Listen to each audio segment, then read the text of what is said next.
ಪ್ರಿಯ ವೀಕ್ಷಕರೇ, ಇಂದಿನ ರಾಜಕಾರಣದಲ್ಲಿ ಒಂದು ರಾಜಕೀಯ, ಸಾಮಾಜಿಕ ಜೊತೆಗೆ ಸಹಕಾರಿ ರಂಗಗಳಲ್ಲಿ ಸಾಕಷ್ಟು ಸಾಧನೆಗಳನ್ನು ಮಾಡಿರುವಂತಹ ಮತ್ತು ಮಾಡುತ್ತಿರುವಂತಹ ಸಾಧಕರನ್ನು ಗುರುತಿಸಿ ತಮ್ಮ ಮುಂದೆ ತರುವುದೇ ನಮ್ಮ ನ್ಯಾಷನಲ್ ಪೊಲಿಟಿಷಿಯನ್ಸ್ ಇನ್ ಇಂಡಿಯಾ.com ಸೋಷಿಯಲ್ ಮೀಡಿಯಾದ ಮೂಲ ಉದ್ದೇಶ.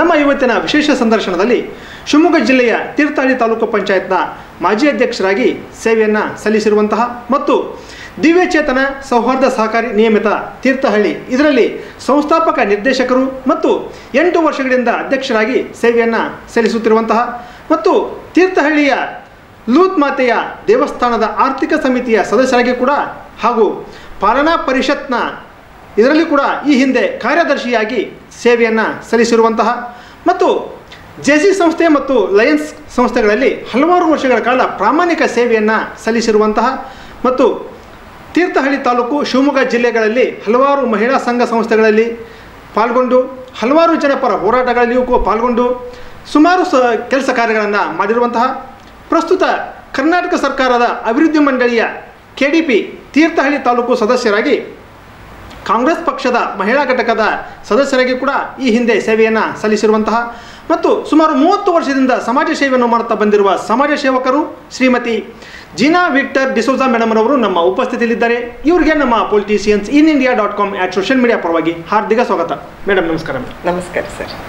ಮೇಡಮ್, ತಾವು ಒಂದು ಸಹಕಾರಿ ರಂಗದಲ್ಲಾಗಿರ್ಬೋದು, ಈ ಸಾಮಾಜಿಕ ರಂಗದಲ್ಲಾಗಿರ್ಬೋದು, ಸಾಕಷ್ಟು ಕೆಲಸ ಕಾರ್ಯಗಳನ್ನು ಈ ಭಾಗದ ಜನರಿಗೆ ಒಂದು ಕೆಲಸ ಕಾರ್ಯಗಳನ್ನು ಮಾಡಿಕೊಟ್ಟಿದ್ರಿ.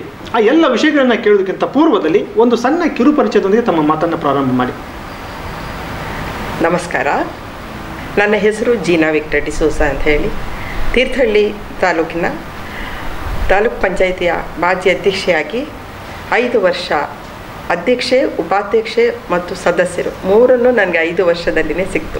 3 ಪೋರ್ಟ್ಫೋಲಿಯೋನು ಉತ್ತಮ ರೀತಿಯಲ್ಲಿ ನನಗೆ ವಹಿಸೋಕ್ಕೆ ಸಹಕಾರವೂ ಆಯಿತು. ಈಗ ನಾವು KDP ಕರ್ನಾಟಕ ಸರ್ಕಾರದ ಕರ್ನಾಟಕ ಅಭಿವೃದ್ಧಿ ಮಂಡಳಿಯ ಸದಸ್ಯರಾಗಿ ಕೆಲಸ ಮಾಡ್ತಾಯಿದ್ದೀವಿ ಮತ್ತು ಸೌಹಾರ್ದ ಸಹಕಾರಿ ಕ್ಷೇತ್ರದಲ್ಲಿಯೂ ಒಳ್ಳೆಯ ಕೆಲಸವನ್ನು ಮಾಡ್ತಾಯಿದ್ದೀವಿ. ನನ್ನ ವೈಯಕ್ತಿಕವಾಗಿ ಹೇಳಬೇಕಾದ್ರೆ ನಾನು ತೀರ್ಥಹಳ್ಳಿ ತಾಲೂಕು ಚಿಟ್ಟೆಬೇಲು ಹಲಸಿನಹಳ್ಳಿಯಲ್ಲಿ ವಾಸವಾಗಿ ನಮ್ಮ ಪೂರ್ವಿಕರಿಂದಲೇ ಅವರಿಗೆ ಕಟ್ಕೊಂಡು ಬಂದಿರುವ ಕೃಷಿಯನ್ನು ಅವಲಂಬಿಸಿ ಈಗ ಗೃಹಿಣಿಯಾಗಿ ಹಲವಾರು ಪಾತ್ರಗಳನ್ನು ನಾವು ನಡೆಸ್ಕೊಂಡು ಬರ್ತಾ ಇದ್ದು ಒಂದು ಮಹಿಳೆ. Thank you madam. ಜೊತೆಗೆ ಮೇಡಮ್, ಈ ಒಂದು ರಾಜಕೀಯ ರಂಗ ತಮ್ಮಿಂದನ ಅಥವಾ ಈ ಹಿಂದೆ ತಮ್ಮ ತಂದೆಯವರಿಂದ ಕಾಲದಿಂದನೂ ಇತ್ತ, ಹೇಗೆ ತಾವೇ ಪ್ರಾರಂಭ ಮಾಡಿದ್ರ? ಖಂಡಿತವೂ ಇಲ್ಲ. ನಮ್ಮ ಈ ರಾಜಕೀಯ ನಮ್ಮನೆಯಲ್ಲಿ ಯಾರು ಇವತ್ತುವರೆಗೂ ರಾಜಕೀಯದಲ್ಲಿ ಇರಲಿಲ್ಲ. ಆದರೆ ರಾಜಕೀಯದನ್ನು ಪ್ರಾಮಾಣಿಕವಾಗಿ ಸಹಕಾರ ಕೊಡ್ತಾ ಬಂದವರು ಬಿಟ್ಟರೆ ನಾವು ಅಂಗಳಕ್ಕೆ ಇಳಿಯಲಿಲ್ಲ. 2010ರಲ್ಲಿ ತಾಲೂಕ್ ಪಂಚಾಯತ್ ಮತ್ತು ಜಿಲ್ಲಾ ಪಂಚಾಯತಿನ ಚುನಾವಣೆ ಸಮಯದಲ್ಲಿ ನಮಗೆ ನನ್ನ ಏರಿಕೆಯಲ್ಲಿ ಸಾಮಾನ್ಯ ಮಹಿಳೆಯ ಒಂದು ಹಾಗೆ ನಿಲ್ಲಕ್ಕೆ ನನಗೆ ಅವಕಾಶ ಸಿಕ್ಕಿರೋದೇ ಫಸ್ಟು. ಅದರಲ್ಲಿನೂ ನಮ್ಮ ಮನೆಯಲ್ಲಿ ಆವಾಗ ಅಷ್ಟು ಇಷ್ಟನೂ ಇರಲಿಲ್ಲ. ಯಾಕೆ ರಾಜಕೀಯ ಬೇಡ, ನಾವು ರಾಜಕೀಯಕ್ಕೆ ಸಹಕಾರಿಯಾಗಿಯೇ ಇದ್ಬಿಡೋಣ ಅಂದೇಳಿ. ಆದರೆ ಎಲ್ಲೋ ಒಂದು ಕಡೆ ನಮ್ಮ ಹಿತೈಷಿಗಳು ಎಲ್ಲ ನಮ್ಮ ಮನೆಯವರ ಮನವೊಲಿಸಿ ನಾನು ಆ ಸಮಯದಲ್ಲಿ ಎಲೆಕ್ಷನಿಗೆ ನಾನು ನಾಮಿನೇಷನ್ ಮಾಡಿದ್ದೆ. ನಮ್ಮ ಘನತ ಸರ್ಕಾರ, ನಮ್ಮ ನ್ಯಾಷನಲ್ ಕಾಂಗ್ರೆಸ್ ಪಕ್ಷ, ನಮ್ಮ ಕಿಮ್ಮನೆ ರತ್ನಾಕರ್ ಆವಾಗ ಶಾಸಕರಾಗಿದ್ದರು. ಅವರು ನನಗೆ ನಿಲ್ಲಕ್ಕೊಂದು ಅವಕಾಶನೂ ಕೊಟ್ಟು, ಎಲ್ಲದಕ್ಕಲ್ಲಿ ನಾನು ಒಂದು ಮೈನಾರಿಟಿ ಮಹಿಳೆ, ಮೈನಾರಿಟಿ ಇರುವ ನಾನು ನಿಂತಿದ್ದ ಕ್ಷೇತ್ರದಲ್ಲಿ ನಮಗೆ ವೋಟಿಂಗ್ ಭಾಳ ಕಮ್ಮಿ ಆದರೂ ಕೂಡ ನನಗೆ ಅವಕಾಶ ಕೊಟ್ಟು ನಾನು ಒಳ್ಳೆ ಲೀಡಲ್ಲಿನೇ ಆ ಸಲ ತಾಲೂಕು ಪಂಚಾಯತಿಗೆ ಒಂದು ಸದಸ್ಯರಾಗಿ ಆಯ್ಕೆಯಾಗಿ 5 ವರ್ಷ ಉತ್ತಮ ಸೇವೆಯನ್ನು ಜನರಿಗೆ ಮಾಡಿದೆ. Thank you madam. ಮತ್ತು ಈ ಒಂದು ರಾಜಕೀಯಕ್ಕೆ ಬರುವಂಥ ಸಂದರ್ಭದಲ್ಲಿ ತಮಗೆ ಪ್ರೋತ್ಸಾಹಿಸಿದಂಥ ರಾಜಕೀಯ ಆದರ್ಶ ವ್ಯಕ್ತಿ ಯಾರು ತಮಗೆ? ನನಗೆ ರಾಜಕೀಯದಲ್ಲಿ ಒಂದು ಆದರ್ಶ ವ್ಯಕ್ತಿ ಅಂದೇಳಿ ನಾನು ಹಲವಾರು ಜನರ ಹೆಸರುಗಳು ಹೇಳ್ಬೋದು. ಆದರೆ ನಾನು ಕಣ್ಣಾಲ ಕಂಡಿದ್ದೊಂದು ವ್ಯಕ್ತಿ ನಾನು ಹೇಳಿದ್ರೆ ನಮ್ಮ ತೀರ್ಥಹಳ್ಳಿಯಲ್ಲಿ ಶಾಂತವೇರಿ ಗೋಪಾಲ್ಗೌಡರು. ಬಟ್ ಅವರ ಬಗ್ಗೆ ನಮಗೆ ಹೆಚ್ಚಿನ ಪರಿಚಯ ಇಲ್ಲ, ಅವರನ್ನು ನಾವು ನೋಡಲೂ ಇಲ್ಲ. ಬಟ್ ನಾನು ಕಣ್ಣಾಲ ಕಂಡಿದ್ದ ವ್ಯಕ್ತಿ, ಅದೇ ವ್ಯಕ್ತಿತ್ವವನ್ನು ಉಳ್ಳುವ ಮಾಜಿ ಶಿಕ್ಷಣ ಸಚಿವರು ಹಾಗೂ ಮಾಜಿ ಶಾಸಕರು ಆಗಿರುವ Shri Kimmane Ratnakar sir. Yes sir, thank you madam. Madam, ಇನ್ನು ದಿವ್ಯಚೇತನ ಸೌಹಾರ್ದ ಸಹಕಾರಿ ನಿಯಮಿತ ತೀರ್ಥಹಳ್ಳಿ ಇದರಲ್ಲಿ ತಾವು ಕೂಡ ಸಂಸ್ಥಾಪಕ ನಿರ್ದೇಶಕರಾಗಿ ಈ ಒಂದು 8 ವರ್ಷಗಳ ಕಾಲ ಅಧ್ಯಕ್ಷರಾಗಿ ಕೂಡ ಸೇವೆಯನ್ನು ಸಲ್ಲಿಸಿದ್ರಿ. ಈ ಒಂದು ಸಂಸ್ಥೆಯ ಅನುಭವಗಳನ್ನು ಹಂಚಿಕೊಳ್ಳಿ ಸರ್. ಏನೆಂದು ಹೇಳಿದರೆ ನಮ್ಮ ತೀರ್ಥಹಳ್ಳಿ ಹಲವಾರು ಸೌಹಾರ್ದ ಸಹಕಾರಿಗಳಿದೆ. ತುಂಬ ಸಂಸ್ಥೆಗಳಿದ್ದಾವೆ. ಅದಕ್ಕೊಂದು ಮೇನ್ ಕಾರಣ ನಾವು ಹೇಳಂದರೆ ಆರ್ ಎಂ ಮಂಜುನಾಥ್ ಗೌಡರ ಕೊಡುಗೆ ಕೂಡ ಇದೆ. ಆದರೆ ನಮ್ಮ ಕಮ್ಯುನಿಟಿ, ಅದರ ಕಮ್ಯುನಿಟಿ ಅಂದರೆ ಕ್ರಿಶ್ಚಿಯನ್ ಕಮ್ಯುನಿಟಿಯಲ್ಲಿ ನಮಗಿದೊಂದು ಸೌಹಾರ್ದ ಸಹಕಾರಿನೇ ಇರಲಿಲ್ಲ. ಅದೊಂದು ಫಸ್ಟ್ ನಾವು ಏನಾದರೂ ಒಂದು ಮಾಡಬೇಕು, ಎಲ್ಲ ಕಮ್ಯುನಿಟಿಯವ್ರದ್ದು ಇದೆ, ನಮ್ಮದೇ ಹಾಕಿಲ್ಲ, ನಾವೊಂದು ಮಾಡೋಣ, ನಾವೊಂದು ಸರ್ವಿಸ್ ಮೋಟಿವೇಟೆಡ್ ಆಗಿ ಸ್ವಲ್ಪ ಚಾರಿಟಿ ವೈಸ್ ನಮಗೆ ಇದೊಂದು ದಾರಿ ಮಾಡೋಕ್ಕೆ, ಜನರ ಹತ್ರ ರೀಚ್ ಮಾಡೋಕ್ಕೆ. ಮತ್ತು ಯಾರಿಗೆ ನಾವು ಇದು ಮಾಡಿದ್ದೀವಿ, ನಾವು ಅದರಲ್ಲಿ ಯಾರ್ಯಾರು ಸದಸ್ಯರಾಗಿದ್ದಾರೆ ಎಲ್ಲರನ್ನೂ ಸೇರಿಸ್ಕೊಂಡಿದ್ದೀವಿ. ನಾಟ್ ಓನ್ಲಿ ಕ್ರಿಶ್ಚಿಯನ್ಸ್ ಅವ್ರು, ಹಿಂದೂಸ್ ಅವ್ರು, ಮುಸ್ಲಿಮ್ಸ್, ಆಲ್ ಅದೇ ಒಂದು ಬಂಚಾಗಿ ನಾವೀಗ ಕೆಲಸ ಮಾಡ್ತಾರೆ. ಹಾಗಾಗಿ ಇದನ್ನು ಸ್ಟಾರ್ಟ್ ಮಾಡಿ ನಾವು 2012 ಸ್ಟಾರ್ಟ್ ಮಾಡಿದ್ವಿ ಸರ್. 12 ನಾವು 11 ಜನ ಅದರಲ್ಲಿ ಸದಸ್ಯರಾಗಿದ್ದರು. ಒಬ್ಬರು ಅಧ್ಯಕ್ಷರು, ಉಪಾಧ್ಯಕ್ಷರು. ಅವರು ಅತ್ಯಂತ ಯಶಸ್ವಿಯಾಗಿ ಒಂದು ಸಣ್ಣ ಮಟ್ಟಿಗೆ ಸ್ಟಾರ್ಟ್ ಮಾಡಿ ಅದು ಯಶಸ್ವಿಯಾಗಿ ಒಂದು 2017 ತನಕ ಅವರು ಅಧ್ಯಕ್ಷರಾಗಿದ್ದರು. ಅದರ ನಂತರ ಚುನಾವಣೆ ಬಂದಾಗ ನನಗೆ ಅಧ್ಯಕ್ಷರಾಗುವಂಥ ಒಂದು ಅವಕಾಶ ಸಿಕ್ತು. 2017 ಈಗ 2024 25ನೇ ವರ್ಷಕ್ಕೆ 2025 ನಾವು 65 ಲಕ್ಷದಿಂದ 1 ಕೋಟಿ ಇದ್ದ ಸಂಸ್ಥೆಯನ್ನು 18 ಕೋಟಿಗೆ ತಂದು ನಿಲ್ಲಿಸಿದ್ದೀವಿ. ಅದರಲ್ಲಿ ವಿಶೇಷವಾಗಿ ನನಗೆ ತುಂಬಾ ಸಂತೋಷ ಕೊಡುವಂಥ ವಿಷಯ ಏನಂತ ಹೇಳಿದರೆ, ಪ್ರತ್ಯೇಕವಾಗಿ ಕೊರೋನಾ ಟೈಮಲ್ಲಿ ನಾವು ಜನರ ಹತ್ರ ಹೋಗಲಿಕ್ಕೂ ಅವರ ಸಮಸ್ಯೆಗಳನ್ನು ಗುರುತಿಸ್ಕೊಳ್ಳೋಕ್ಕೆ ಅವಕಾಶ ಸಿಕ್ತು. ಮತ್ತು ನಮ್ಮ ಸಂಸ್ಥೆಯಿಂದ ಒಂದು ambulance, second wave, first wave ನಮ್ಗೆ ಅದ್ರ ಬಗ್ಗೆ ಅಷ್ಟೊಂದು ಅದ್ರ ಬಗ್ಗೆ ಗೊತ್ತಿರಲಿಲ್ಲ. ಕೊರೋನಾ ಬಗ್ಗೆ ಅದರಲ್ಲಿ ಜನರ ಎಷ್ಟೆಲ್ಲ ಕಷ್ಟಪಟ್ಟಿದ್ರು. ಅವರಿಗೆ ಆ ಸಮಯದಲ್ಲಿ ಏನೇನು ಬೇಕು, ಮೆಡಿಕಲ್ಗೆ ಏನಕ್ಕೆ ಬೇಕು, ವೆಹಿಕಲ್ ವ್ಯವಸ್ಥೆ ಬೇಕು, ಎಲ್ಲ ನಮ್ಗೆ ಅಷ್ಟು ಅದ್ರ ಬಗ್ಗೆ ಗೊತ್ತಿಲ್ಲ. ಸೆಕೆಂಡ್ ವೇವ್ ಬಂದಾಗ ನಾವು ಫೀಲ್ಡಿಗೆ ಇಳಿದು ಯಾರ್ಯಾರು ಅಗತ್ಯ ಇರೋರಿಗೆ ಫ್ರೀಯಾಗಿ ಹಾಸ್ಪಿಟಲ್ಸಿಗೆ ಕರ್ಕೊಂಡು ಹೋಗೋಕ್ಕೆ ಒಂದು ಆ್ಯಂಬುಲೆನ್ಸ್ ವ್ಯವಸ್ಥೆ, ಸುಸಜ್ಜಿತವಾದ ಒಂದು ಆ್ಯಂಬುಲೆನ್ಸ್ ವ್ಯವಸ್ಥೆ ಮಾಡಿದ್ದೀವಿ. ಅದ್ರ ಜೊತೆಯಲ್ಲಿ ಖಾಲಿ ನಾವು ಡ್ರೈವರ್ ಚಾರ್ಜ್ ಮತ್ತು ಡೀಸೆಲ್ ಚಾರ್ಜ್ ಮಾತ್ರ ಅದು ತಗೊಳ್ತಾ ಇದ್ವಿ. ಉಳಿದದ್ದು ಫ್ರೀಯಾಗಿ ನಾವು ಜನರ ಸೇವೆ ಮಾಡಿದ್ದೀವಿ. ಜೊತೆಯಲ್ಲಿ ಆಹಾರದ ಕಿಟ್ಗಳನ್ನು ಬಡವರು ಯಾರೇ ಇರಲಿ, ನಮ್ಮ ಸಂಸ್ಥೆ ಯಾರ್ಯಾರು ಬಡವರಿಗಿಂತ ಕಷ್ಟದಲ್ಲಿರೋರಿಗೆ ನಾವು ಕಿಟ್ಗಳನ್ನು 1 ತಿಂಗಳು 2 ತಿಂಗಳಿಗೆ ಎಷ್ಟು ಟೈಮ್ ನಮಗೆ ಅವರಿಗೆ ಕೆಲಸ ಸಿಕ್ಕಲ್ಲ, ಕೆಲಸ ಮಾಡೋಕ್ಕೆ ಅವಕಾಶ ಸಿಗಲಿಲ್ಲ, ಅಷ್ಟು ತನಕ ನಮ್ಮ ಸಂಸ್ಥೆಯಿಂದ ನಾವು ಕಿಟ್ಗಳನ್ನು ಕೂಡ ವಿತರಣೆ ಮಾಡಿದ್ದೀವಿ ಸರ್. ಎಸ್ ಮೇಡಮ್, ಇನ್ನು ಜೊತೆಗೆ ಜೆಸಿ ಸಂಸ್ಥೆಯಲ್ಲಿ ತಾವು ಕೂಡ ಲಯನ್ಸ್ ಸಂಸ್ಥೆಗಳಲ್ಲಿ ಹಲವಾರು ವರ್ಷಗಳಿಂದ ಪ್ರಾಮಾಣಿಕ ಸೇವೆಯನ್ನು ಸಲ್ಲಿಸಿದ್ರಿ. ಈ ಒಂದು ಜೆಸಿ ಸಂಸ್ಥೆಯ ಅನುಭವಗಳನ್ನು ಹಂಚ್ಕೊಳ್ಳಿ. ಜೆಸಿ ಆ್ಯಕ್ಚುಲಿ ಭಾಳ ಒಂದು ಇದೇ ರೀತಿ ಒಂದು ನಮಗೆ ಸೇವೆ ಮಾಡೋಕ್ಕಂತ ಸಿಕ್ಕೊಂದು ಅವಕಾಶ ಇರೋಂಥ ಸಂಸ್ಥೆಗಳು. ಜೆಸಿ ಇರ್ಬೋದು, ನಮಗೆ ಲಯನ್ಸ್ ಇರ್ಬೋದು, ಅದರಲ್ಲೇನು ಮೇಯ್ನ್ ಇದೇ ರೀತಿ ಚಾರಿಟಿ ಮತ್ತು ಸರ್ವಿಸ್. ಮೊದಲಾದ ಬ್ಲಡ್ ಕ್ಯಾಂಪ್ ಆಗಿರ್ಬೋದು, ಮತ್ತು BP ಶುಗರ್ ಬಗ್ಗೆ ಮಾಹಿತಿಗಳಿರ್ಬೋದು, ಮತ್ತು ಆರೋಗ್ಯ ತಪಾಸಣೆಗಳಿರ್ಬೋದು, ಮಹಿಳೆಯರಿರ್ಬೋದು, ಪುರುಷರಿಗಿರ್ಬೋದು, ಪ್ರತಿಯೊಂದನ್ನು ಉಚಿತವಾಗಿ ಜನರಿಗೆ ಮಾಡಿಸಿಕೊಡೋ ಒಂದು ಸಂಸ್ಥೆಗಳು. ನಾನು ರೋಟ್ರಿಯಲ್ಲಿ ಇರಲಿಲ್ಲ, ಆದರೆ ರೋಟ್ರಿಯವರು ಹೇಗೆ ಬ್ಲಡ್ ಕ್ಯಾಂಪು ಎಲ್ಲ ಅದೇ ರೀತಿ ಜೆಸ್ಸಿಯಲ್ಲೇನು ಲಯನ್ಸಲ್ಲಿನೂ ಕೂಡ ನಾವು ಸಮಾಜಕ್ಕೆ ಎಷ್ಟು ಪೂರಕವಾಗಿ ಕೆಲಸ ಮಾಡೋಕ್ಕಾಗುತ್ತೆ ಅಷ್ಟನ್ನು ಪ್ರಾಮಾಣಿಕವಾಗಿ ಮಾಡಿದ್ದೀವಿ. ಎಸ್ ಮೇಡಮ್, ತುಂಬ ಸಂತೋಷ ಮೇಡಮ್. ಅದೇ ರೀತಿ ತಾವು ಈ ಹಿಂದೆ ಮಾಜಿ ತಾಲೂಕಾ ಪಂಚಾಯತ್ನ ಅಧ್ಯಕ್ಷರಾಗಿ ಕೂಡ ಸೇವೆಯನ್ನು ಸಲ್ಲಿಸಿದ್ರಿ. ಆ ಒಂದು ಸಂದರ್ಭದಲ್ಲಿ ಈ ಭಾಗದಲ್ಲಿ ತಾಲೂಕಾ ಅಧ್ಯಕ್ಷರಾಗಿ ಏನೇನು ಕೆಲಸ ಕಾರ್ಯಗಳನ್ನು ಮಾಡಿದ್ರಿ? ತಾಲೂಕ್ ಪಂಚಾಯತಿ ಅಧ್ಯಕ್ಷರಾಗಿ ನಾನು ನಿಮಗೆ ಹೇಳಿದ್ದೀವಿ ಯಾರಲ್ಲಿ ಹಿನ್ನೆಲೆ ಅದೇನು, ಹೇಗೆ ನಾನು ರಾಜಕೀಯಕ್ಕೆ ಬಂದಿದ್ದೀನಿ. 5 ವರ್ಷದಲ್ಲಿ ಪ್ರತಿಯೊಬ್ಬರು ನಮ್ಮ ಏರಿಯಾದಲ್ಲಿ ಹೇಳೋರೆಂದು ಹೇಳಿದ್ರೆ, ತಾಲೂಕ್ ಪಂಚಾಯತಿ ಸದಸ್ಯ ಮತ್ತು ಅಧ್ಯಕ್ಷರಾಗಿ ನಮಗೆ ಹೆಸರು ಕೇಳಿಕೊಳ್ಳೆ ಬರೋದೇ ನಮ್ಮ ಜೀನಾ ವಿಕ್ಟರ್. ಪ್ರತಿಯೊಂದು ಗ್ರಾಮಕ್ಕೂ ನಾನು ಒಂದಲ್ಲ ಒಂದು ಸೇವೆಗಳು ಮಾಡಿದ್ದೀನಿ ಸರ್. ಅದಾಗ್ಬೋದು, ನನ್ನ ಟೈಮಲ್ಲಿ 5 ಅಂಗನವಾಡಿಗಳನ್ನು ಕೊಟ್ಟಿದ್ದೀನಿ. ಅಷ್ಟು ತಂಗ ಅಂಗನವಾಡಿಗಳು ಯಾವತ್ತೂ RCC ಇರಲಿಲ್ಲ, ಎಲ್ಲ ಹಂಚಿಂದ ಅಂಗನವಾಡಿಗಳು. ನಾನು ಬಂದ್ರ ಮೇಲೆ 3 ಅಂಗನವಾಡಿ RCC ಬಿಲ್ಡಿಂಗೇ ಕೊಟ್ಟಿದ್ದೀನಿ ಸರ್. ಅದರ ಜೊತೆಯಲ್ಲಿ ಜನರಿಗೆ ಕುಡಿಯೋ ನೀರಿನ ವ್ಯವಸ್ಥೆ, ಬಾವಿಗಳಿರ್ಬೋದು, ರಸ್ತೆಗಳಿರ್ಬೋದು, ಪೈಪ್ಲೈನ್ ಇರ್ಬೋದು, ಮತ್ತು ನಮ್ಮ ಪಶು ಸಂಗೋಪನಾ ಪಶು ಇಲಾಖೆಗೆ ಇರ್ಬೋದು, ಶಿಕ್ಷಣ ಇಲಾಖೆಗೆ ಇರ್ಬೋದು. ಎಷ್ಟೊಂದು ಸಲ ಅಂಗನವಾಡಿಗಳ ಟಾಯ್ಲೆಟೇ ಇರಲಿಲ್ಲ. ಸುಮಾರು ಅಂಗನವಾಡಿಗಳು ಎಕ್ಸಿಸ್ಟಿಂಗ್ ಇತ್ತು, ಆದರೆ ಟಾಯ್ಲೆಟ್ಗಳಿರಲಿಲ್ಲ.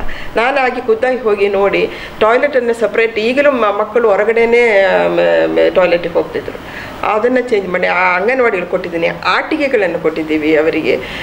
ಮತ್ತು ಫುಡ್ಡು ಅಡುಗೆ ಮಾಡೋ ಅಡುಗೆ ಕೋಣೆಗಳು ಬಹಳ ಚಿಕ್ಕದಾಗಿದ್ದವು. ಅದನ್ನೆಲ್ಲ ನಾವು ಇದು ಒಳ್ಳೆ ಸುಸಜ್ಜಿತವಾಗಿದ್ದ ಅಡುಗೆ ಕೋಣೆಗಳು ಆದಷ್ಟು. ಮತ್ತು ನಮಗೆ ನೀರಿನ ಟ್ಯಾಂಕಿಗಳು ಇರಲಿಲ್ಲ, ಕುಡಿಯೋ ನೀರಿನ ಸಮಸ್ಯೆ ಇತ್ತು ಮಕ್ಕಳಿಗೆ.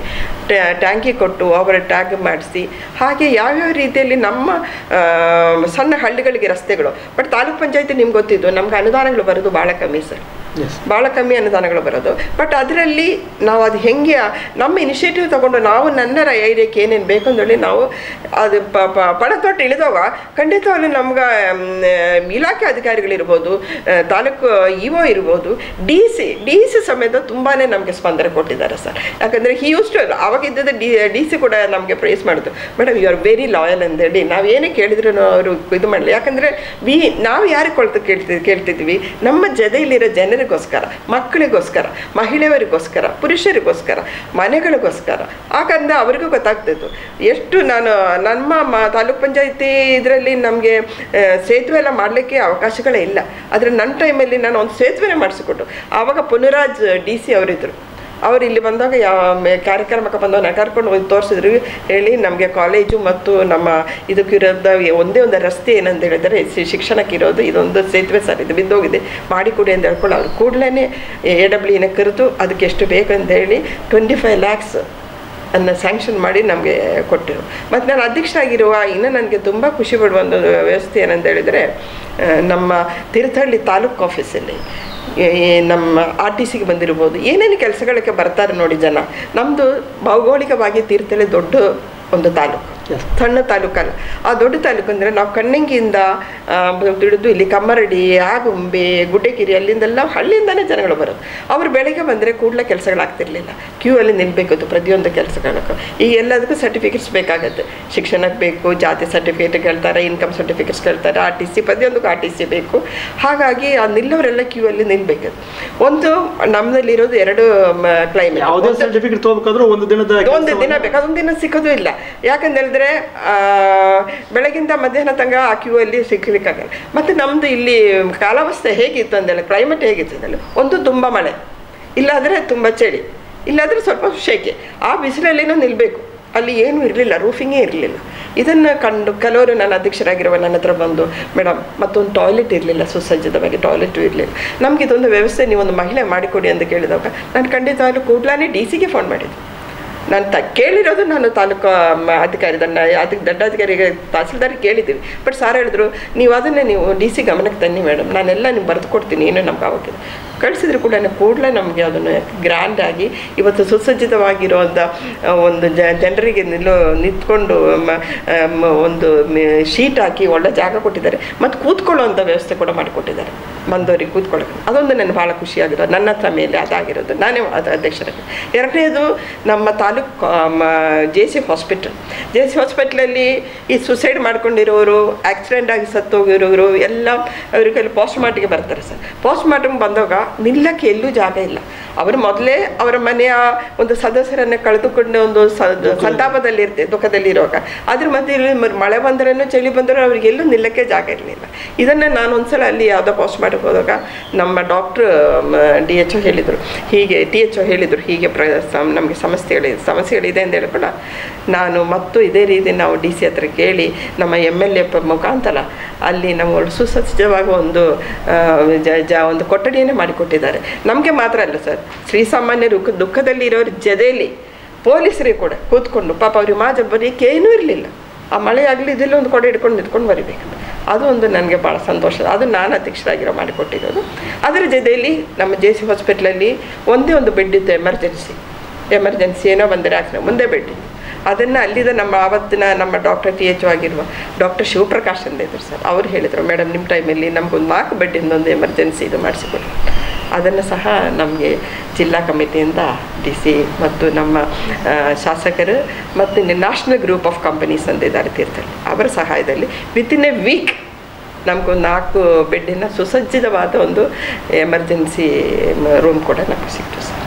ಬರುವಂಥ ಅನುದಾನವನ್ನು ಮತ್ತು ಸಾಕಷ್ಟು ಅನುದಾನಗಳನ್ನು ಎಲ್ಲಿ ಬರಬೇಕು ಅಲ್ಲಿ ಬರುವಂಥ ಅನುದಾನವನ್ನು ತಂದು ಸಮರ್ಪಕವಾಗಿ ತಮ್ಮ ಒಂದು ಏನು ಕ್ಷೇತ್ರವನ್ನು ಅಭಿವೃದ್ಧಿಪಡಿಸಿದ್ರಿ. ಖಂಡಿತ ಸರ್, ತುಂಬ ಸಂತೋಷ ಮೇಡಮ್. ಜೊತೆಗೆ ಈ ಒಂದು ಶಿಕ್ಷಣಕ್ಕಾಗಿ ಮತ್ತು ಆರೋಗ್ಯಕ್ಕಾಗಿ ತಮ್ಮ ಒಂದು ಆಡಳಿತದಲ್ಲಿ ಯಾವ ರೀತಿ ಕೆಲಸ ಕಾರ್ಯಗಳಾಗಿದೆ?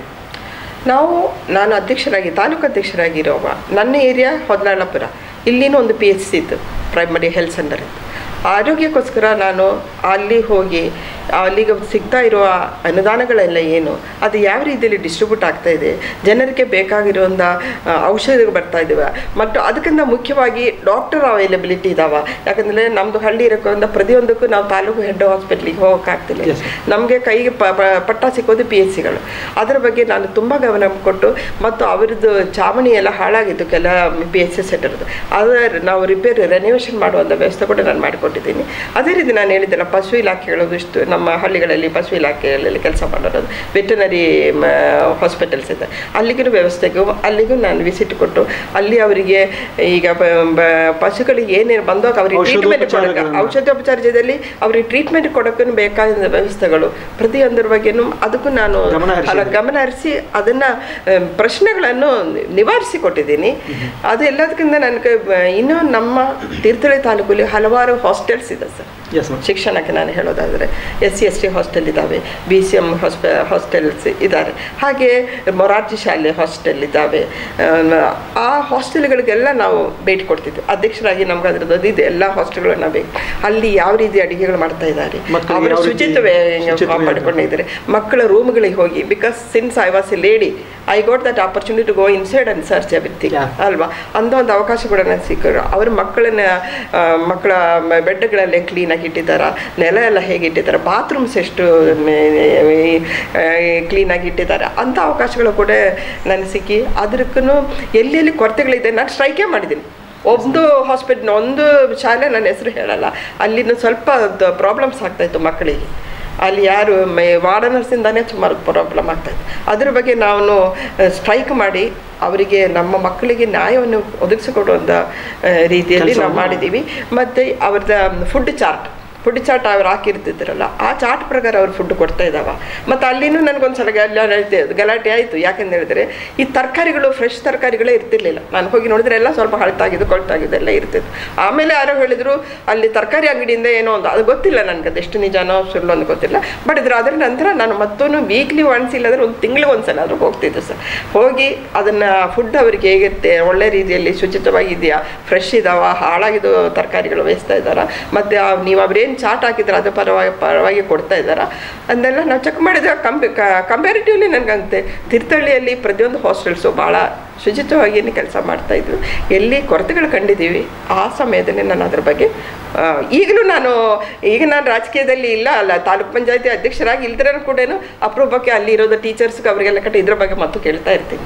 ನೋಡ್ತೀರಲ್ಲ, ಇಲ್ಲಾಂದರೆ ನಮ್ಗೆ ಗೊತ್ತು ಅದೆಲ್ಲಿ ಹೋಗಬೇಕು, ಹೆಂಗೆ ಹೇಳಬೇಕು, ಮಕ್ಕಳ ಬಗ್ಗೆ ವಿಷಯದಲ್ಲಿ ನಾವು ಯಾವತ್ತೂ ಸಂಚನೆಗೆ ಇಲ್ಲ ಅಂತ ಹೇಳಿ ನಾವು, ಹಾಗಾಗಿ ಅವ್ರಿಗೆ ಅದೊಂದು ನನ್ನ ಮೇಲೆ ಒಂದು ಗೌರವ.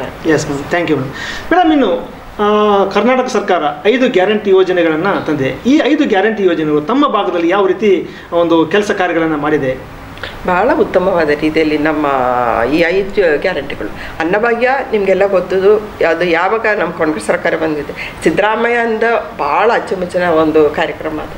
ನಾನು ಅಧಿಕಾರದಲ್ಲಿರುವಾಗ ನನ್ನ ಏರಿಯಾದ ನನ್ನ ಕರ್ನಾಟಕ ಜನರು ಯಾರು ಉಪವಾಸದಲ್ಲಿರಬಾರ್ದು, ಉಪವಾಸದಲ್ಲಿ ಸಾಯಬಾರದು, ಅವರಿಗೊಂದು 3 ಹೊತ್ತು ಊಟ ಸಿಗಬೇಕಂದ ಮಹತ್ವಾಂಶ ಕಾರ್ಯಕ್ರಮ ಎಂದಲ್ಲ ಅನ್ನಭಾಗ್ಯ, ಬಡವರ ಪಾಲಿನ ಭಾಗ್ಯಗಳು.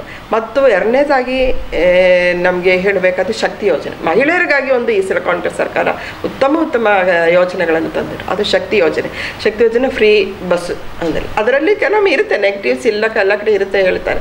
ಬಟ್ ನಾನು ತುಂಬ ಸಲ ಬೆಂಗಳೂರಿಗೆಲ್ಲ ಹೋಗೋದ, ನನ್ನ ಮನೆ ಬೆಂಗಳೂರು, ಹಾಗಾಗಿ ಹೋಗಿ ಬರ್ತಾ ಇರುವಾಗ ನಮ್ಮ ಪಕ್ಕದ ಮನೆ ಒಂದು ಹೆಂಗಸು, ಅವಳು ಈ ಬಿಸಿ ಅಡುಗೆಗೆ ಹೋಗ್ತಾರೆ ಸರ್, ಬಿಸಿ ಅಡುಗೆಗೆ ಹೋಗ್ತಾರೆ ಮಂಜುನಾಥ್, ಅವರು ಮಧ್ಯಾಹ್ನ ಮುಗಿದ್ದದೆ ಬಿಸಿ ಅಡುಗೆ ಬಂದ್ಕೊಂಡು ಬೆಂಗಳೂರಲ್ಲಿ ಹತ್ರ ಅಲ್ಲೇ ಸಿಕ್ಕಲ್ಲ, ಎಲ್ಲೆಲ್ಲಿ ನಿನಗೆ ಸಿಕ್ಕಿರುತ್ತೆ ಅಲ್ಲಿ ನೀನು ಕೆಲಸಕ್ಕೆ ಹೋಗ್ಬೇಕು. ಅವರು ಬೆಳಗ್ಗೆ ಹೋಗಿ ಬಸ್ ಚಾರ್ಜ್ ಕೊಟ್ಟು 20 ರೂಪಾಯಿ, ಅವಳು ಹೇಳ್ತಾರೆ ಅಮ್ಮ ನಾನು 20 ರೂಪಾಯಿ ಚಾರ್ಜು ನಾನು ಬಸ್ಸಿಗೆ ಕೊಡಬೇಕು, ವಾಪಸ್ ಬರೋಕ್ಕೆ 20 ರೂಪಾಯಿ ಕೊಡಬೇಕು, 40 ರೂಪಾಯಿ. ಮಧ್ಯಾಹ್ನ ನಾನು ಮನೆಗೆ ಬರುತ್ತೆ 2:30 ಆಗುತ್ತೆ, ಮಕ್ಕಳದೆಲ್ಲ ಊಟ ಬಡಿಸಿರೋ ಪಾತ್ರೆ ಎಲ್ಲ ತೊಳೆದು ನಮ್ಮ ಮನೆಗೆ ಬರುತ್ತಾ 2:30 ಆಗುತ್ತೆ ಮನೆಗೆ. 40 ರೂಪಾಯಿ ನಾನು ಅದು ಖರ್ಚು ಮಾಡಿ, 40 ರೂಪಾಯಿ ಇಂಟು 25 ಡೇಸ್ ಎಷ್ಟಾಯಿತು ಅಲ್ವಾ, 2,000 ರೂಪೀಸ್ ನೋಟ್ ಅದಕ್ಕೆ ಹೋಗುತ್ತೆ. ನಮ್ಗೆ ಸಿಗ್ತಾ ಇದ್ದಿದ್ದು ಆವಾಗ 2,700, ಈಗ 3,500 ಮಾಡಿದ್ದಾರೆ ಸರ್.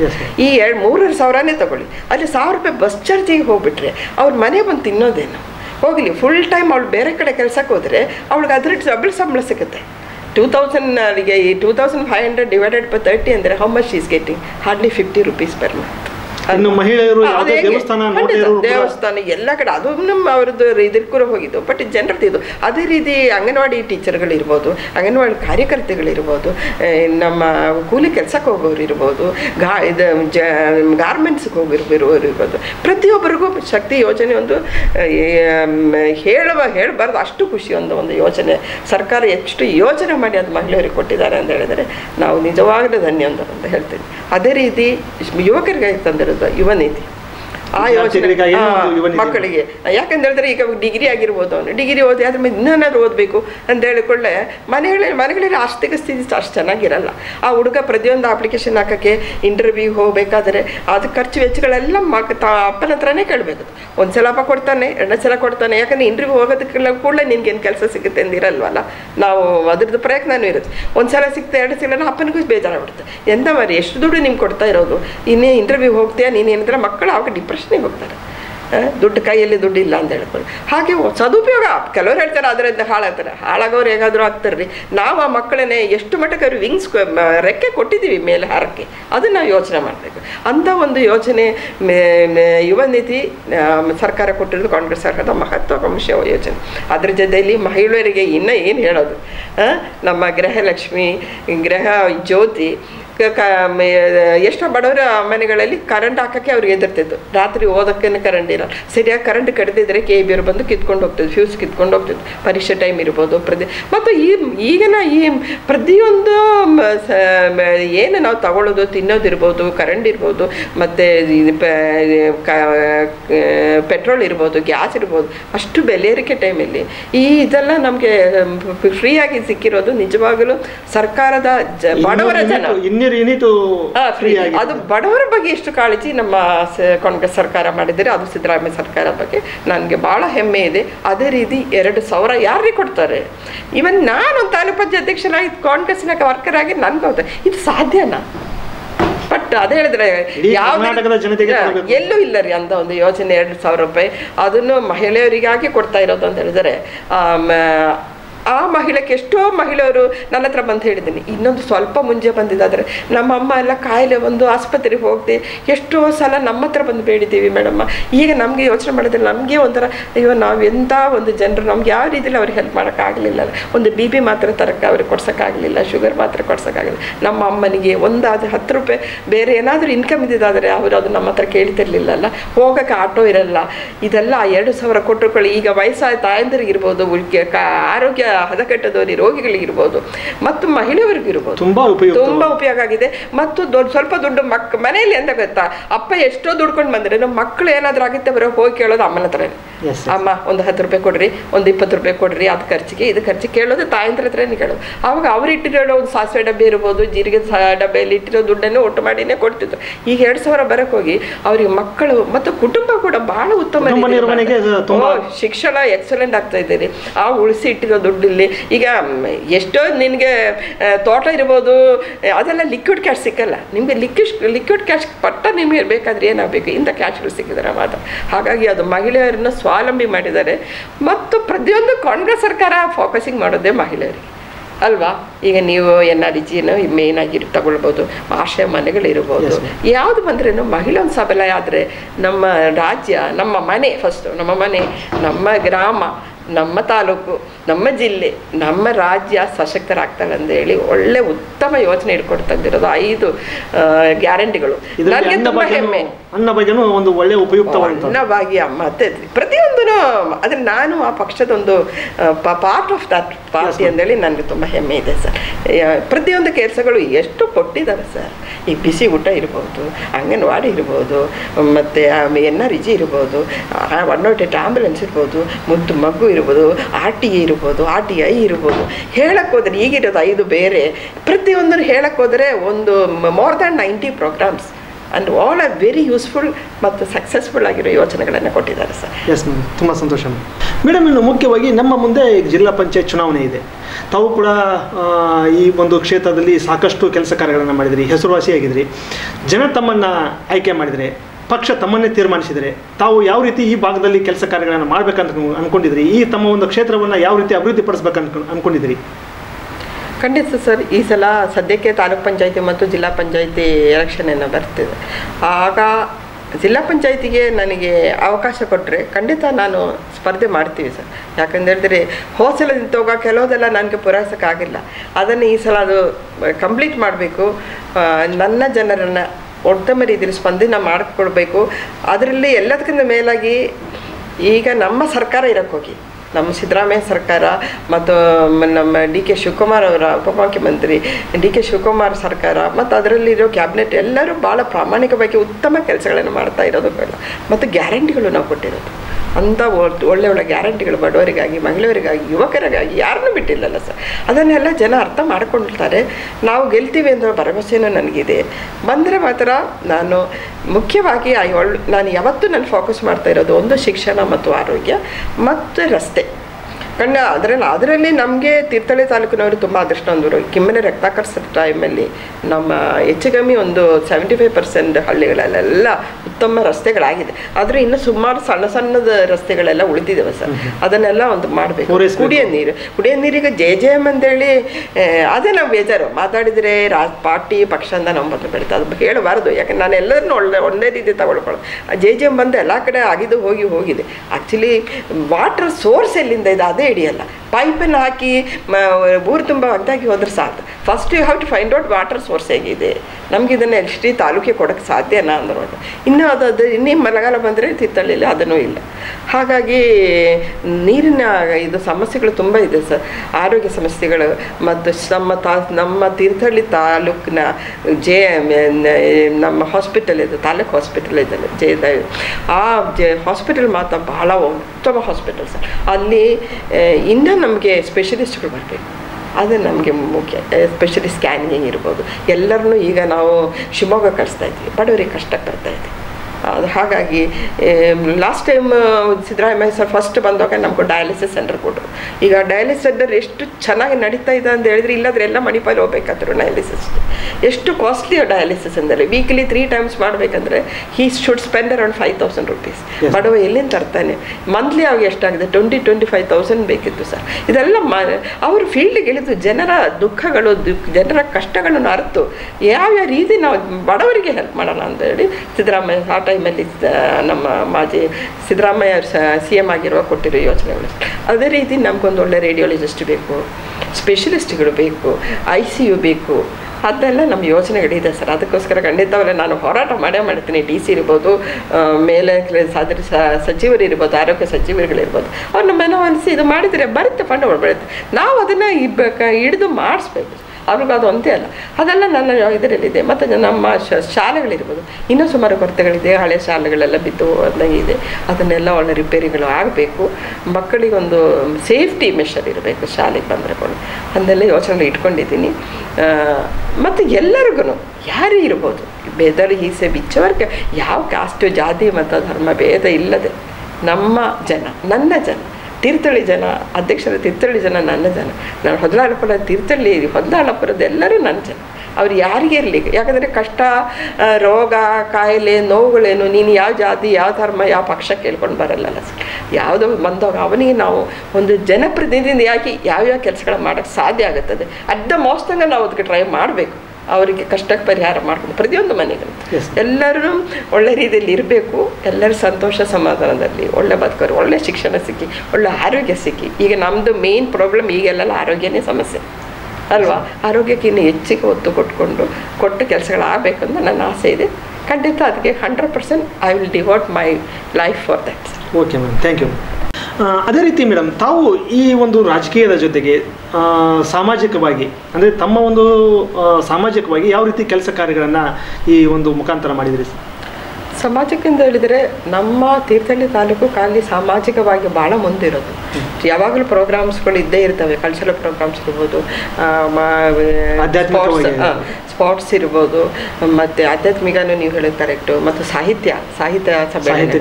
ಅದು ಯಾವುದಲ್ಲೂ ಯಾವ ಇದಕ್ಕೆ ಬಂದ್ರೂ ನಮ್ಮದೊಂದು ಪಾರ್ಟಿಸಿಪೇಷನ್ ಇದ್ದೇ ಇರುತ್ತೆ. ನಾವು ಅದಕ್ಕೊಂದು ಏನು ನಮ್ಮ ಕೊಡುಗೆ ಏನು ಕೊಡ್ಬೋದು, ಆರ್ಥಿಕವಾಗಿರ್ಬೋದು, ನಾವು ಮತ್ತು ಶಾರೀರಿಕವಾಗಿ ನಾವು ಹೋಗಿ ಏನೇನು ಅವ್ರ ಕೆಲಸಗಳ ಸಮಾಜಕ್ಕೆ ಅದನ್ನ ನಾವು ಕೆಲಸಗಳು ಮಾಡ್ತೀವಿ.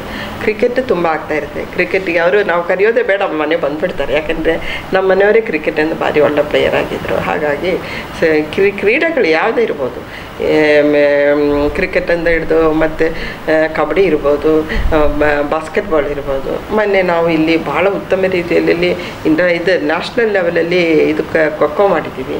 ಅದರಲ್ಲೆಲ್ಲ ಪ್ರತಿಯೊಂದರಲ್ಲೂ ನಾವು ಅಲ್ಲಿ ಹೋಗಿ ಆದಷ್ಟು ನಮ್ಮ ಕೈಯಲ್ಲಿ ಅದೀಗ ಹಣದ ಹೆಲ್ಪ್ ಸಹಾಯಕ ಹೆಂಗೆ ಮಾಡಿದ್ದೀವಿ. ಅದರ ಜೊತೆಯಲ್ಲಿ ನಾವು ಅಲ್ಲಿ ಇದ್ದೀವಿ ನಿಮ್ಮೊಟ್ಟಿಗೆ, ನೀವು ಒಳ್ಳೆ ಕೆಲಸಗಳು ಮಾಡ್ತಾಯಿದ್ದೀರಿ. ಯಾಕಂದರೆ ಈಗಿನ ಮಕ್ಕಳು ಹೆಚ್ಚಾಗಿ ಇಂಡೋರ್ ಗೇಮ್ಸ್ನೇ ಆಸೆ ಪಡ್ತಾರೆ. Mobile, especially mobile, artificial intelligence ಬಂದರೆ ಇನ್ನು ಮಕ್ಕಳೇನು ಹೊರಗಡೆನೇ ಬರಲಿ. ಈಗಲೇ ಇಲ್ಲ ರೋಬೋಟಿಕ್ ಇದಕ್ಕಾಗಿ ಹೊರಗಡೆ ಬರೋದಾಗಲಿ ಹೊರಗಡೆ ಆಟಗಳು ಕಮ್ಮಿ. ಹಾಗೆ ಈಗ ಕಲೆ ಯುವಕರು ಅದು ಇಂಟ್ರೆಸ್ಟ್ ತಗೊಂಡು ಮಾಡ್ತಾ ಇರೋವಾಗ ನಾವು ಯಾಕೆ ಅವ್ರಿಗೆ ಸಪೋರ್ಟ್ ಮಾಡಬಾರ್ದು. ಹಾಗೆ ನಮ್ಮ ಪ್ರತಿಯೊಂದು ಕ್ರೀಡೆಗೂ ನಾವು ಅದರಲ್ಲಿ ಸಕ್ರಿಯವಾಗಿ ಭಾಗವಹಿಸ್ತೀವಿ. ನಮ್ಮ ಕೈಯಲ್ಲಿ ಆದ ಪ್ರತಿ ರೀತಿಯಲ್ಲೂ ಕೆಲಸಗಳಿಗೂ ನಾವು ಸಹಕಾರ ಆಗ್ತೀವಿ. Yes madam. ಇನ್ನು ತಮ್ಮ ಕುಟುಂಬದಿಂದ ಒಂದು ಶಾಲೆಯನ್ನು ಪ್ರಾರಂಭ ಮಾಡಿ 100 ವರ್ಷಗಳು ಕಳೆದಿದೆ, ಆ ಒಂದು ಅನುಭವಗಳನ್ನು ಹೇಳಿ ಮೇಡಮ್. ನಾನು ಆ್ಯಕ್ಚುಲಿ ತೀರ್ಥಹಳ್ಳಿಗೆ ಬೆಂಗಳೂರಿಂದ ಮದುವೆಯಾಗಿ ಬಂದಿರೋ ಸರ್. ಆವಾಗಲೇ ನಮ್ಮ ಮನೆ ಸ್ವಲ್ಪ ಯಾವಾಗ ಆ ಕಾಲದಿಂದನೂ ಸ್ವಲ್ಪ ಸಾಮಾಜಿಕ ಕ್ಷೇತ್ರದಲ್ಲಿ ಜಾಸ್ತಿ ಇರೋರು, ರಾಜಕೀಯವಾಗಿ ಇರಲಿಲ್ಲ, ಸಾಮಾಜಿಕ ಬಡವರಿಗೆಲ್ಲ ಕೆಲಸ ಮಾಡೋದು. ನಮ್ಮದು ಆವಾಗ ಕಾಲದಲ್ಲಿ ಇಂದಿರಾ ಗಾಂಧಿ ಅವರು ಇದರಲ್ಲಿ ಉಳುವನೆ ವಲಯದ ಉಡಯ ಅಂತ ಬರ್ಕೋಗಿ ನಮ್ಮದು ಸುಮಾರು 1 ಏಕರ್ಸ್ ಸಿಗೋದು. 100 ಏಕರ್ಸಿಂದ ಮೇಲೆ ಜಮೀನು ಹೋಯಿತು. ಆದರೆ ನಾವು ಕಾಂಗ್ರೆಸ್ ಬಿಡಲಿಲ್ಲ. ಇರಲಿ, ಬಡವರಿಗೋಸ್ಕರ ಅದೊಂದು ಕೆಲಸ ಆಯಿತು. ಎಷ್ಟೋ ಬಡವರು ಎಷ್ಟೋ ವರ್ಷದಿಂದ ಕೆಲಸ ಮಾಡ್ತಾಯಿದ್ವು. ಅವ್ರಿಗೊಂದು ತುತ್ತು ಸಿಕ್ಕಲಿ, ಅನ್ನ ಸಿಕ್ಕೊಂದು ಕೆಲಸ ಭಾಳ ಒಳ್ಳೆಯದು. ಅದೇ ರೀತಿಯಲ್ಲಿ ನಮ್ಮ ಅಜ್ಜ, ನಮ್ಮ ಮನೆಯವರ ಅಜ್ಜ, ಅವರು ಇಲ್ಲಿದ್ದು ಪಟೇಲ್ರಾಗಿಯೇ ಇದ್ದರು. ಈ ನನ್ನ ಕಾಲದ ನಂತರ ನನ್ನ ನೆನಪಿಗಾಗಲಿ ಜನರಿಗೆ, ಮಕ್ಕಳಿಗೆ ಒಂದು ಉತ್ತಮ ಶಿಕ್ಷಣ ಸಿಗಬೇಕು. ಶಿಕ್ಷಣ ಒಂದು ಇದರಲ್ಲಿ ನಾವು ಹೇಳ್ತೀವಲ್ಲ, ಅದು ಯಾರ ಹತ್ರನೂ ಕದಿಯೋಕ್ಕಾಗಲ್ಲ ಜೀವನದಲ್ಲಿ. ಅದು ಎಲ್ಲೂ ಯಾರ ಹತ್ರ ಯಾರಿಗೂ ಕದಿಯೋಕ್ಕಾಗಲ್ಲ. ನಮ್ಮೊಟ್ಟಿಗೆ ನಾವು ಸಾಯೋತಂಗೆ ನಮ್ಮೊಟ್ಟಿಗೆ ಇರುವ ಒಂದು ವಸ್ತು ಅದು.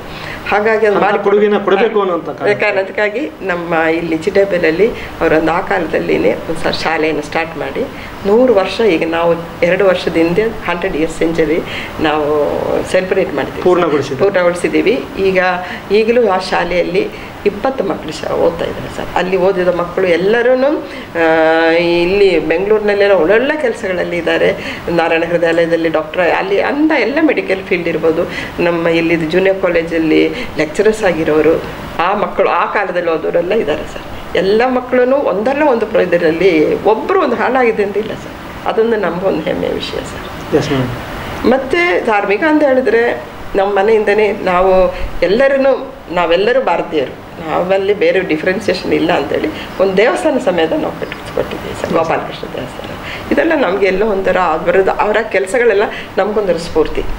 ನಮ್ಮ ಕೈಯಲ್ಲಿ ನಾವಿರೋ ತಂಗ what way you can help it. ಇಲ್ಲ ನಾನು ಹುಟ್ಟಿದೆ, ನಾನು ಬೆಳಿತೆ, ನನ್ನ ಮದುವೆ ಆಗಿದೆ, ನನ್ನ ಮಗಳು, ನನ್ನ ಗಂಡ, ನನ್ನ ಫ್ಯಾಮಿಲಿ ಅಂತ ಹೇಳಿದ್ರೆ ಆಗಲ್ಲ. ಮನುಷ್ಯ ಅಂದರೆ ಒಂದು ಸಾಮೂಹಿಕ ಜೀವಿ ಅಲ್ವಾ. ನಾವು ಪ್ರಪಂಚ ಬಿಟ್ಟು ಹೋಗಲ್ಲ. What is my contribution towards the society? ಏನು ಕೊಡುಗೆಯನ್ನು ಕೊಡಬೇಕು ಈ ಸಮಾಜಕ್ಕೆ, ನಾನೇನು ಕೊಟ್ಟಿದ್ದೀನಿ? When I let it look back it should come to my mind. ಆ ಒಂದು ಇದನ್ನು ನಾವನ್ನು ಪಾಲಿಸ್ಕೊಂಡು ಬರ್ತಾ ಇದ್ದೀವಿ sir. Yes ma'am, thank you madam. ಜೊತೆಗೆ ತಮ್ಮ ಒಂದು ಕ್ಷೇತ್ರದ ಜನತೆ ತಮ್ಮನ್ನು ಇಲ್ಲಿವರೆಗೂ ಬೆಳೆಸಿದ್ದಾರೆ, ಮತ್ತು ತಮ್ಮ ಒಂದು ಪಕ್ಷ ತಮ್ಮನ್ನು ಇಲ್ಲಿವರೆಗೂ ಬೆಳೆಸಿದೆ. ಈ ಪಕ್ಷಕ್ಕೆ, ಪಕ್ಷದ ಹಿರಿಯರಿಗೆ, ಮುಖಂಡರಿಗೆ, ತಮ್ಮ ಕ್ಷೇತ್ರದ ಜನತೆಗೆ ನಮ್ಮ ಮೀಡಿಯಾ ಮೂಲಕ ಏನು ತಾವು ಮನವಿಯನ್ನು ಮಾಡ್ಕೊತೀರಿ? ಮಲ್ಲಿಕಾರ್ಜುನ್ ಇವರೇ, ನೀವು ಹೇಳಿದಂಗೆ ಈಗ ನೀವು ಇಲ್ಲಿ ಬಂದಿದ್ದೀರಿ, ನನ್ನ ಇಂಟರ್ವ್ಯೂ ಮಾಡ್ತಾ ಇದ್ದೀವಿ, ಸರ್ ಕೂಡ ಬಂದಿದ್ದಾರೆ, ನನ್ನ ಬಗ್ಗೆ ಎಲ್ಲ ಕೇಳ್ತಾ ಇದ್ದೀರಿ. ನೀವು ಎಲ್ಲಿಂದ ನನಗೆ ಸಿಕ್ತು? Where is grass root? ಅದೆಲ್ಲಿಂದ? ನಂದು ಜನರಿಂದ ಕೊಟ್ಟಿರೋದು ಅಲ್ವಾ. ಅವರು ಕೊಟ್ಟಿರುವಂಥ ಪ್ರತಿಯೊಂದು ಸಹಕಾರ ಇರ್ಬೋದು. ನಮ್ಮ ಪಕ್ಷ, ಕಾಂಗ್ರೆಸ್ ಪಕ್ಷನ ನನ್ನನ್ನು, ಯಾಕಂದರೆ ಈ ರಾಜಕೀಯಕ್ಕೆ ಬರೋದಂಗೆ ನಾನೊಂದು ಹೋಮ್ ಮೇಕರ್ ಆಗಿದ್ದು, ಅಗ್ರಿಕಲ್ಚರಿಸ್ಟ್ ಆಗಿದ್ದೆ ಅಷ್ಟೇ. ನಮಗೆ ಇಲ್ಲ, ನಿಮ್ಮಲ್ಲಿ ಯಾವ ಒಂದು ಪೊಟೆನ್ಷಿಯಲ್ ಇದೆ, ನೀವು ಬರಬೇಕು, ಸಮಾಜಕ್ಕೆ ಬರಬೇಕು, ನಿಮ್ಮಿಂದ ಒಳ್ಳೊಳ್ಳೆ ಕೆಲಸಗಳು ಆಗಬೇಕು ಅಂದೇಳಿ ನಮ್ಮ ಪಕ್ಷದ ಮುಖಂಡರು ಇರ್ಬೋದು, ಕಾರ್ಯಕರ್ತರುಗಳಿರ್ಬೋದು, ನಿಮ್ಮನ್ನು ಗುರುತಿಸಿ ನನಗೆ ಬೆಳೆಸಿ, ನನ್ನ ಇವತ್ತು ಏನೇನು ಕೆಲಸಗಳು ನಾನು ಮಾಡಿದ್ದೀನಿ ಅದಕ್ಕೆಲ್ಲ ಸ್ಫೂರ್ತಿ ಅವರು. ನಾನೊಂದು ವ್ಯಕ್ತಿ ಮಾತ್ರ, ಒಂದು ವ್ಯಕ್ತಿಯಿಂದ ಏನೂ ಆಗಲ್ಲ, ಇವರೆಲ್ಲರೂ ಸೇರಿ ನನಗೆ ಅದು ಮಾಡಿಸಿರೋದು. ಮತ್ತು ಅಷ್ಟೇ ಗೌರವ ನನಗೆ. ಇನ್ನೊಂದು ಸಲ ನಾನು ಆಗ್ತೀನೋ ಅದು ದೇವರೇ ಬಿಟ್ಟಿರೋದು. ನನ್ನ ಪ್ರಯತ್ನ ಖಂಡಿತ ಇದೆ, ಜನರನ್ನು ನನಗೆ ಈಗಲೇ ಹೇಳ್ತಾ ಇರ್ತಾರೆ. ಆದ್ರೂ ಇವತ್ತು ನಾನು ಏನಂತ ಗೊತ್ತಾಗಿರೋದು ಅವರಿಂದ ನನಗೆ ಅಲ್ವಾ. ನನ್ನಲ್ಲಿ ಇರೋದು ಪೊಟೆನ್ಷಿಯಲ್, ನಾನು ಇಷ್ಟೆಲ್ಲ ಮಾಡೋಕ್ಕೆ ಸಾಧ್ಯ ಅವರೆಲ್ಲರೂ ಕೊಟ್ಟಿರೋ ಸಹಕಾರನೇ ನನಗೆ. ಮತ್ತು ನಮ್ಮ ಪಕ್ಷ ಅದರಲ್ಲಿ ನಮ್ಮ ಪಕ್ಷ ಬಗ್ಗೆನೇ ಹೇಳೋದಾದರೆ ಕಾಂಗ್ರೆಸ್ ಪಕ್ಷದಲ್ಲೇ ಇರೋದು ನನಗೆ ಭಾಳ ಸಂತೋಷ. ಮತ್ತು ಆ ಪಕ್ಷದಲ್ಲಿರೋ ಪ್ರತಿಯೊಂದು ಮುಖಂಡರು ಒಂದಲ್ಲ ಒಂದು ರೀತಿಯಲ್ಲಿ ನನ್ನ ಸಹಕಾರ ಮಾಡಿದ್ದಾರೆ. ನಮ್ಮ ಶಾಸಕರು ಇರಬಹುದು, ಕೆಮ್ಮನೆ ರತ್ನಾಕರ್ ಸರ್ ಇರ್ಬೋದು, ಇವರ ನಮ್ಮ ಮಂಜುನಾಥ ಗೌಡ್ರು ಇರ್ಬೋದು, ಮತ್ತು ನಮ್ಮ ಬ್ಲಾಕ್ ಕಾಂಗ್ರೆಸ್ ಅಧ್ಯಕ್ಷರಾಗಿರ್ಬೋದು, ಪ್ರತಿಯೊಬ್ಬರಿಗೂ ನಾನು ಜೀವನ ಪರ್ಯಂತ ಒಂದು ಯಾವ ರೀತಿ ನಾನು ಅದಕ್ಕೆ ಅವರಿಗೆ ವಂದನೆಗಳು ಹೇಳಿದ್ರೇನು ಸಾಧ್ಯಲ್ಲ ಸರ್. ಇದೇ ರೀತಿ ನನಗೆ ಮುಂದೆ ಹೋಗೋಕ್ಕೂ ಒಂದು ಅವಕಾಶ ಸಿಕ್ಕಲಿ. ನಮ್ಮ ಎಲ್ಲ ಮುಖಂಡರು, ನಮ್ಮ ಕಾರ್ಯಕರ್ತರುಗಳು, ನಮ್ಮ ಯಾರಿದ್ರು ಚುಕ್ಕಾಣಿ ಹಿಡಿದವರೆಲ್ಲರೂ ಸಹಕಾರ ಕೊಟ್ಟರೆ ಖಂಡಿತವಾಗಿ ಇನ್ನೊಂದ್ಸಲ ನಾನು ಇದಕ್ಕೆ ಜಿಲ್ಲಾ ಪಂಚಾಯತ್ ಇರ್ಬೋದು, ತಾಲೂಕು ಪಂಚಾಯತ್ ಸ್ಪರ್ಧೆ ಮಾಡಿ ಇನ್ನೂ ನನಗೆ ಎಲ್ಲೇನೇ ಇನ್ನು ಅಭಿವೃದ್ಧಿ ಮಾಡಬೇಕಂತ ನನಗೆ ಇದು ನನ್ನ ಆಸೆ ಸರ್. ನನ್ನನ್ನು ಈ ಮಟ್ಟಕ್ಕೆ ಬೆಳೆಸಿದ ನನ್ನ ತಾಲೂಕಿನ ಜನರುಗಳಿಗೆ, ನನ್ನ ಕಾರ್ಯಕರ್ತರುಗಳಿಗೆ, ಮುಖಂಡರುಗಳಿಗೆ ಎಲ್ಲರಿಗೂ ನನ್ನ ತುಂಬ ಹೃದಯದ ವಂದನೆಗಳು. ತುಂಬ ಸಂತೋಷ ಮೇಡಮ್. ಇಷ್ಟೊತ್ತು ನಮ್ಮ ಮತ್ತು ನಮ್ಮ ವೀಕ್ಷಕರ ಮುಂದೆ ತಮ್ಮ ಒಂದು ರಾಜಕೀಯದ ವಿಷಯಗಳನ್ನು, ಸಹಕಾರಿ ರಂಗದ ವಿಷಯಗಳನ್ನು ಹಂಚಿಕೊಂಡದಕ್ಕಾಗಿ ತುಂಬ ಧನ್ಯವಾದಗಳು. ನಮಸ್ಕಾರ. Thank you sir. Thank you sir. ತಾವು ವೀಕ್ಷಕರು ಇಷ್ಟೊತ್ತು ಮಾತನಾಡಿದಂತಹ ಶಿವಮೊಗ್ಗ ಜಿಲ್ಲೆಯ ತೀರ್ಥಹಳ್ಳಿ ತಾಲೂಕು ಪಂಚಾಯತ್ನ ಮಾಜಿ ಅಧ್ಯಕ್ಷರಾಗಿ ಸೇವೆಯನ್ನು ಸಲ್ಲಿಸಿರುವಂತಹ ಶ್ರೀಮತಿ ಜೀನಾ ವಿಕ್ಟರ್ ಡಿಸೋಜಾ ಮೇಡಮ್ ಅವರ ಮಾತುಗಳನ್ನು, ಇವರ ಇನ್ನಷ್ಟು ಮಾಹಿತಿಗಾಗಿ ಲಾಗ್ ಆನ್ ಆಗಿ www.politiciansinIndia.com ಸೋಷಿಯಲ್ ಮೀಡಿಯಾ. ಜೈ ಹಿಂದ್, ಜೈ ಕರ್ನಾಟಕ.